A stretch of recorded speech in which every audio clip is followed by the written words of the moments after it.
Eh bien bonjour à tous, j'espère que vous allez bien, on se retrouve sur Final Fantasy VII Ever Crisis pour parler statistiques autour du jeu, car ce matin sur leur Twitter, ils ont lâché 3 stats sur le jeu, notamment un nombre de joueurs qui ont fait X choses dans le jeu, et à mon avis, ces statistiques risquent d'être très mal interprétées par une partie de la communauté qui va très certainement se dire le jeu il est mort, il n'y a personne sur le jeu, etc. Alors qu'en fait, c'est pas du tout vrai. Ces statistiques qu'ils ont lâchées ce matin, on va en parler et vous allez voir que c'est des stats qui sont assez niches et qui ne reflètent absolument pas en fait l'ensemble de la communauté du jeu.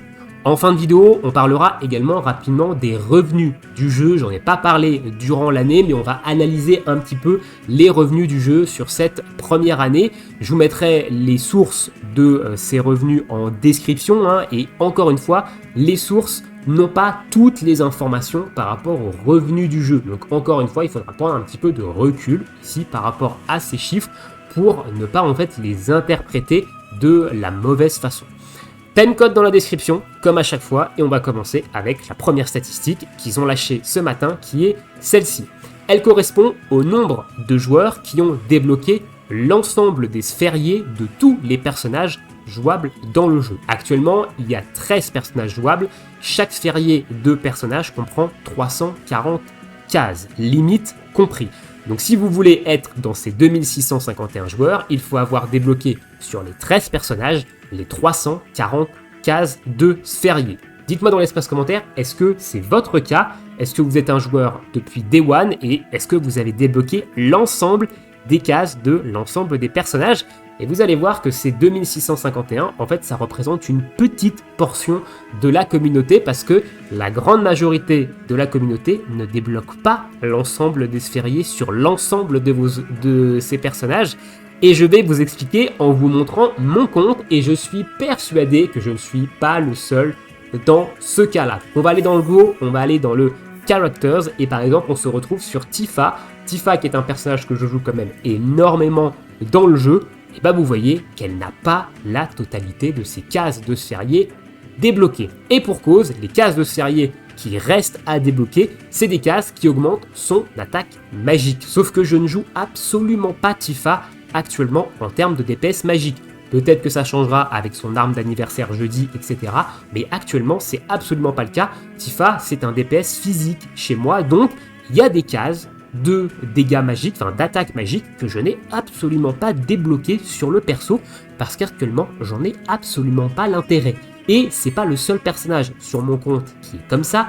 On va prendre le cas de Yuffie. Yuffie, c'est un personnage également que je joue de temps en temps dans certains contenus et elle est à 298 sur 340. Les cases que je n'ai pas débloquées, c'est l'attaque magique et le heal. Parce que je ne joue absolument pas Yuffie en tant que healer ni en tant que DPS magique. Donc je n'ai monté que ces cases de PV et que ces cases d'attaque physique. Voilà, également sur ses limites, je n'ai pas monté sa première limite, que je n'utilise absolument jamais, et je n'ai pas monté sa dernière limite également, que je n'utilise également pas du tout. Yuffie, quand je la joue, je joue le clear tranquille, et je la joue en DPS, sub-DPS physique. Donc, voilà, et ça, je suis persuadé que c'est chez une grande majorité de joueurs le cas, c'est-à-dire que vous n'avez pas monté l'ensemble des sphériés de l'ensemble des personnages parce que dans ces sphériés, il y a des statistiques que vous avez trouvées inutiles sur le personnage et à l'instant T, en fait, vous n'aviez pas les matériaux, vous n'aviez peut-être pas les ressources, notamment, les Noble Memory, c'est pas vraiment un bon exemple, mais on va par exemple parler ici. Vous voyez, vous n'avez peut-être pas les Memory. Parce que Yuffie c'est votre perso principal, vous aviez peut-être pas farmé également des memories, enfin pas votre perso principal mais un perso que vous jouez peu, et du coup vous n'avez pas monté des cases qui vous semblent inutiles. Donc ça, voilà, donc déjà ce premier chiffre de 2651, potentiellement vous voyez qu'il ne faut pas le prendre au pied de la lettre parce qu'il y a énormément de joueurs qui sont sûrement dans mon cas et qui n'ont absolument pas en fait monté l'ensemble des sphériés de l'ensemble des persos, parce qu'ils ne trouvaient pas ça spécialement utile. Donc là, on est vraiment sur des gens qui ont vraiment tryhard de fou, qui ont peut-être la complexionnite aiguë et qui veulent vraiment tout compléter au max, et donc ils sont 2651. Écoutez, bravo à vous. Voilà, si vous faites partie de ces 2651 joueurs, eh ben écoutez, dites-le dans l'espace commentaire également. Mais moi, j'en fais pas partie. Report numéro 2, et celui-ci, c'est pareil, ça donne un indicateur potentiellement de gros tryharders, voire peut-être de gros cash players, plus que d'un total de joueurs en fait de la communauté. Donc celui-ci, c'est le nombre de joueurs total qui ont débloqué cette fois-ci l'ensemble des sphériés de l'ensemble des invocations. Même des joueurs Day One n'ont pas ça, ne font pas partie en fait de ces 1242 joueurs, j'en fais pas partie, parce qu'on sait que les invocations X, notamment Léviathan, Shiva et Ramu, pour monter les deuxièmes arbres de Sérier, donc pour monter la capacité jusqu'au niveau 10, avec les nobles memories, donc les memories violettes 4 étoiles, ça coûte énormément de stamina. C'est un gouffre à stamina juste monstrueux, et bah, on n'a pas cette stam, en fait. Voilà, la majorité des joueurs n'ont potentiellement pas la stamina à mettre, en fait, dans ce farming. On parle ici quand même de plusieurs milliers de stam, C'est pas juste vous faites un petit refresh de 19 potes, etc. Non, on parle quand même de 3 à 400 potes de stamina pour monter en fait les deuxièmes parties des sphériés des invocations X. Donc ça consomme énormément. Et les joueurs en fait gardent de la stam pour peut-être farmer les différents événements, etc. ou attendre en fait les coops. Personnellement, c'est mon cas. Par exemple, là, on va voir également mon compte. Moi qui suis un joueur Day One, qui n'achète que le Battle Pass, où j'en suis sur les différentes invocations. Et bah au niveau des différentes invocations, vous voyez qu'il me manque également des sphériés, notamment sur Shiva et sur Ramu. Donc Ramu, j'ai pas encore passé le X2, parce que j'ai pas trop envie de tryhard des gros contenus en ce moment. Je pourrais potentiellement passer le X2, mais j'ai pas envie trop de tryhard. Léviathan, je l'ai monté au max pour justement essayer de passer Ramu X2, donc il est à 189 sur 189, et je l'ai farmé en coop, donc du coup ça a réduit quand même la stamina que ça m'a coûté, parce qu'on a plus de matos en coop.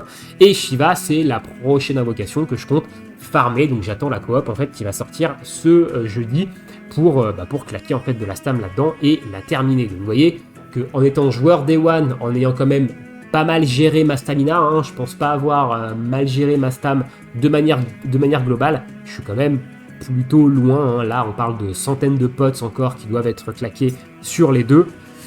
Donc voilà, encore une fois, cette statistique, ça reflète pas non plus le nombre de joueurs actifs sur le jeu, mais surtout le nombre potentiel de joueurs qui tryhardent vraiment et qui mettent sûrement des sous aussi, pas mal de sous dans le jeu. On parle de ceux qui achètent le pass de stamina, de ceux qui refreshent la stam potentiellement avec des cristaux. Enfin, voilà. Donc ici, on est quand même sur une certaine niche de joueurs aussi également. Et le dernier report, c'est tout simplement le nombre de joueurs qui ont fait les deux, voilà, qui sont dans les deux cases des des deux reports précédents.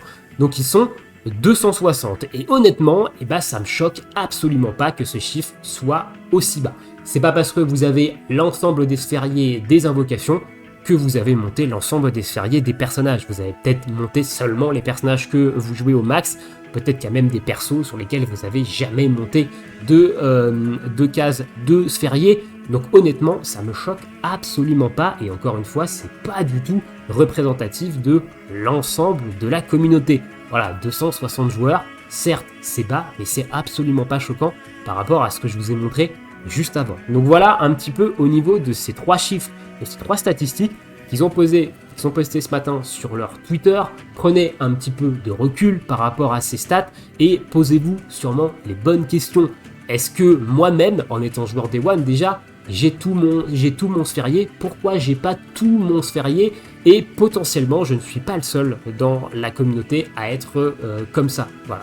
Donc, je voulais quand même vraiment revenir sur ces stats-là parce qu'à mon avis, je pense que des commentaires disant le jeu est mort, il n'y a personne sur le jeu, etc. Suite à ces stats, il va y en avoir, mais faut avoir un peu plus de 3 de QI. Voilà. Globalement, là, il faut vraiment analyser ces stats et se poser les bonnes questions. On va parler maintenant revenus du jeu, et là encore, c'est pareil, on n'a pas l'entièreté des informations sur les revenus du jeu, parce qu'il n'y a pas, comme vous le voyez en haut à droite de cette petite fenêtre, les revenus de la version PC ne sont pas pris en compte ici dans les revenus total du jeu. La version PC est sortie en décembre, mi-décembre, hein, donc il y a quand même plusieurs mois ici qui sont pas pris en compte, hein, on est mi-décembre, et vous avez janvier, février, mars, avril, mai, juin, juillet, août, voilà, qui sont absolument pas, dans lesquels il n'y a absolument pas les revenus PC. Et autre information qu'ils n'ont également pas, et qui n'est pas marqué ici, c'est les revenus que leur apportent les pubs sur mobile. Parce que les deux pubs que vous regardez sur la version mobile du jeu pour avoir les 100 cristaux quotidiens, et bah ces pubs-là, en fait, ils touchent eux-mêmes de l'argent dessus. Voilà, ils ont un contrat avec un publicitaire, etc. Donc, et ils touchent de l'argent en fonction du nombre de pubs qui ont été regardées, etc. Donc, il y a également un petit revenu aussi de ce côté-là qui, lui, n'est pas compté dans ces revenus-là parce que là, les revenus que vous avez à l'écran, ce sont les revenus seulement d'achat in-app. Donc ça veut dire que c'est les packs que les gens ont achetés sur mobile. Voilà, globalement, c'est ça, c'est la totalité en fait des revenus qu'il y a avec les achats in-app sur la version mobile du jeu. Donc il y a deux onglets en haut, hein, on a la version japonaise du jeu et la version globale du jeu, donc les chiffres sont pas les mêmes, hein, il faut additionner les deux chiffres si vous voulez avoir le revenu global. Alors je vous rappelle, c'est pas parce qu'il y a deux versions que les deux versions sont différentes, hein. On est sur le même serveur et les deux versions sont mises à jour en même temps, il n'y a aucune différence vraiment notable entre les deux versions, il n'y a pas un perso qui sort avant là-bas et après chez nous, enfin voilà. Ça reste quand même les deux mêmes versions, ils ont sorti le jeu de manière globale en même temps, donc la version Jap et la version globale sont sur la même version du jeu.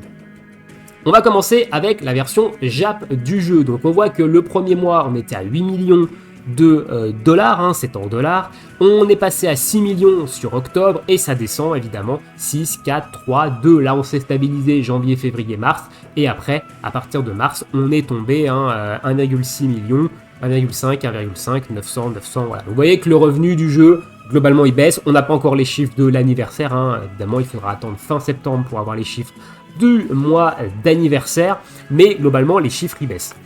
Est-ce que ça fait peur ? Non, c'est exact, c'est normal sur un jeu gacha d'avoir des chiffres comme ça qui baissent, hein, notamment sur un jeu comme celui-ci avec une licence propre qui est plutôt niche, parce que Final Fantasy VII, si vous connaissez pas la licence, que vous n'avez pas joué au jeu, etc., et bah forcément ça va peut-être pas vous attirer, ça va peut-être pas vous intéresser. En plus, il faut prendre en considération qu'on est sur un gacha d'armes et non de personnages, donc c'est pas du tout la même hype en fait que un gacha de perso où ils vont sortir, par exemple on prend un gacha, on prend par exemple Dokkan Battle. Dokkan Battle, ils sortent un personnage, ils sortent un Goku dans une forme qui hype du monde, etc. Un Gohan ultime et tout. Forcément, ça hype, c'est un personnage. Donc les gens, voilà. Bon, aussi, Dragon Ball, c'est une licence extrêmement forte, bien plus forte que Final Fantasy VII, hein, aussi. Il faut le dire. Mais du coup, eh ben, c'est pas un gacha de perso. Donc c'est un gacha d'armes. Donc forcément, quand vous voyez une arme, vous n'avez pas la même hype quand vous voyez un personnage. Voilà, donc faut prendre ça en considération, c'est quand même deux types de gacha différents, et globalement c'est de la hype différente, et du coup, indirectement des revenus différents. Donc là, on est quand même sur une descente qui est relativement classique pour un gacha sous licence, hein. En plus de ça, ici, on n'est même pas sous la licence Final Fantasy, on est sous la licence Final Fantasy VII, on est même encore plus niche globalement que d'autres gachas Final Fantasy. Donc ici, au niveau de la version Jap, on est maintenant à 900 000 dollars par mois sur l'application. Mais comme j'ai dit, à partir de mi-décembre, on a eu la version PC. Et à mon avis, il y a beaucoup plus de joueurs qui jouent sur PC maintenant que sur mobile. Je pense que la majorité des gens ouvrent leur téléphone mobile juste pour regarder les deux pubs et ils vont sur la version PC. En plus de ça, sur la version PC, c'est un peu moins cher au niveau des prix parce que vous n'avez pas la taxe des stores mobiles de Google Store et d'Apple Store. On peut le voir sur le Battle Pass, hein. Le Battle Pass il est 1,50€, peut-être 2€ moins cher sur Steam que sur les applications mobiles. Donc les joueurs vont peut-être plus dépenser en fait sur la version Steam que sur la version mobile parce que ça coûte moins cher. Donc forcément, ça fait baisser le revenu également des apps. Donc ça, moi je vois rien de choquant particulièrement dans la baisse de revenus sur la version Jap. Et sur la version Glo, on est quand même un petit peu plus élevé. Ici, on est parti de beaucoup moins que la version Jap, hein. Au début, c'était vraiment la version Jap qui carissait un petit peu le game. Et on voit ici quand même que globalement c'est remonté, hein. On est 4 millions, 3 millions, 1,9 million, hop, on est descendu. Là en février on était à 900K, on est remonté à 1,1 million, on est redescendu. Et là on est remonté quand même depuis le début de l'été, hein. Donc en juillet on avait la collab Monster Hunter, du coup je pense qu'il a pas mal marché, hein, au vu du fait qu'on est remonté quand même en termes de chiffre d'affaires sur le jeu en partie mobile, et ici on a 1,3 million sur le mois d'octobre, hein, de août. Donc voilà, il n'y a rien non plus de choquant, hein. Ici on est à plus de 2 millions encore de chiffre d'affaires, hein, sur mobile seulement, et sur le mois d'août. Donc le jeu, juste 2 millions, plus de 2 millions, sans les revenus des publicités, sans les revenus de la version PC qui, à mon avis, doit rapporter peut-être beaucoup plus que la version mobile. Le jeu est très bien. Financièrement, je pense que le jeu, il est vraiment très bien, hein, donc il n'y a pas spécialement d'inquiétude à avoir, à se poser un petit peu sur l'avenir du jeu. Je pense qu'on a quand même un avenir qui est certain, hein, sur le jeu, d'autant plus que le producteur du jeu, hein, de Final Fantasy VII Ever Crisis, non même pas, je crois que c'est le producteur du remake de FF7, je vous avoue j'ai paumé le nom. Dans un article, il a dit que lors des 2 ans de Final Fantasy VII Ever Crisis, donc il voit déjà les 2 ans du jeu, hein. On est au premier anniversaire et il voit déjà le 2e anniversaire. Ils ont annoncé que lors de ces 2 ans de Final Fantasy VII Ever Crisis, ils donneraient plus d'informations sur la partie 3 du remake. Donc il faudra attendre évidemment septembre 2025, hein, pour avoir ces infos sur la partie 3 du remake, mais du coup ils pensent déjà aux 2 ans, donc c'est que le jeu va bien.